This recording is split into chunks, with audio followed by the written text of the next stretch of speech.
Je suis si effrayé. Je ne sais plus quoi faire. Tout a commencé il y a quelques jours.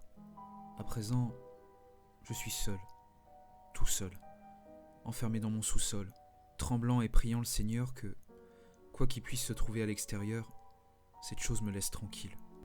J'ai accédé au Deep Web pour la première fois le 25 juillet. Au début, j'ai simplement téléchargé Tor pour déconner. Je pensais vraiment pas avoir le courage de franchir le pas. Puis, la curiosité devint plus forte. Je n'ai pas pu résister. Après tout, je ne faisais rien de mal. Par mesure de sécurité, je m'étais quand même fixé cette règle de ne cliquer sur aucun lien qui ne serait pas accompagné d'une description. Je suis allé sur le Hidden Wiki car il contient bien plus d'informations sur les liens qu'il fournit aux utilisateurs. Cependant, je me refusais toujours à cliquer. Je ne faisais que lire, paralysé par la peur que quelque chose de terrifiant ne m'arrive. Jusqu'à ce que je tombe sur ce site. Un site qui me proposait de recruter un tueur à gages. Je n'aurais jamais osé faire ce genre de choses, mais au fond de moi, je me rassurais en me disant que ça ne pouvait être que du fake. J'ai cliqué, puis j'ai exploré la page. J'ai lu les prix et différents services proposés. Tabassage, meurtres faits pour ressembler à des suicides, meurtres, accidents. Autant d'options différentes pour satisfaire les goûts et les couleurs de chacun. J'étais effrayé, glacé par ce que je venais de lire. J'ai fermé la page et coupé mon ordinateur, puis suis allé prendre l'air pour me vider l'esprit. Lorsque je suis rentré chez moi, le soir venu, j'ai rallumé mon PC pour faire ce que font tous les adolescents. Télécharger de la musique, aller sur Reddit, Facebook, des trucs normaux quoi. Tout ça pour finir par m'endormir terrassé par la fatigue, sans même sentir mon ordinateur glisser sur les genoux et tomber sur le tapis. Le jour suivant, je me suis levé à mon heure habituelle et vaqué à mes occupations. Je n'ai même pas regardé mon ordinateur pendant 3 jours, jusqu'au 28, c'est-à-dire hier. J'ai une nouvelle fois ouvert Tor, en début de soirée, et laissé ma curiosité prendre le dessus une fois encore. J'ai ouvert la page en plein écran, ce qui fit apparaître un message m'avertissant que cela pourrait permettre à des hackers de me piéger, chose qui me surprit beaucoup puisque mon IP était localisé à Stockholm alors que je n'y avais jamais mis les pieds.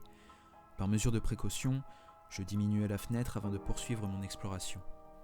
J'étais extrêmement curieux, alors je suis retourné sur ce site de tueurs à gages. Mais je n'y ai trouvé qu'une page blanche m'indiquant que le contenu était introuvable. J'ai cherché partout, absolument partout. Même dans la liste du Hidden Wiki. Rien. Tout avait disparu. Effrayé mais pas encore inquiet, je basculais vers l'internet classique. Nous revoilà donc dans le présent. J'étais prêt à éteindre mon ordinateur et à aller me coucher lorsque j'entendis quelque chose d'assez inhabituel. Les criquets et les grenouilles s'étaient tus. Je vis dans une petite ville du Deep South et ici, les grenouilles et les criquets sont particulièrement bruyants à la nuit tombée. Ce soir, rien. Le silence. Un silence presque total. Tout ce que j'entendais était de tout petits bruits, à peine audibles. Je restais immobile et silencieux, tendant l'oreille, j'attendais, pendant de longues secondes, et plus j'attendais, plus les bruits que j'entendais devenaient forts et semblaient se rapprocher. Anxieux et parfaitement éveillé, je tirais mon ordinateur vers moi, tout à coup très inquiet en me remémorant l'avertissement apparu sur mon ordinateur un peu plus tôt dans la soirée. Au cours des dernières 5 minutes, quelque chose s'est produit. Tout d'abord, mon navigateur Tor que j'avais fermé s'est ouvert à nouveau, puis ma webcam s'est allumée.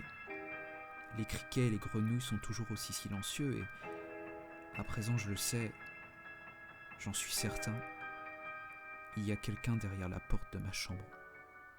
Derrière la porte de ma chambre au sous-sol. Il est toujours là. Ça fait des heures qu'il est là. Je l'ai entendu. Quelqu'un est entré dans ma maison. Je tape ceci depuis mon téléphone pour essayer de ne pas perdre l'esprit. Je suis piégé. Je ne sais plus quoi faire. Aidez-moi.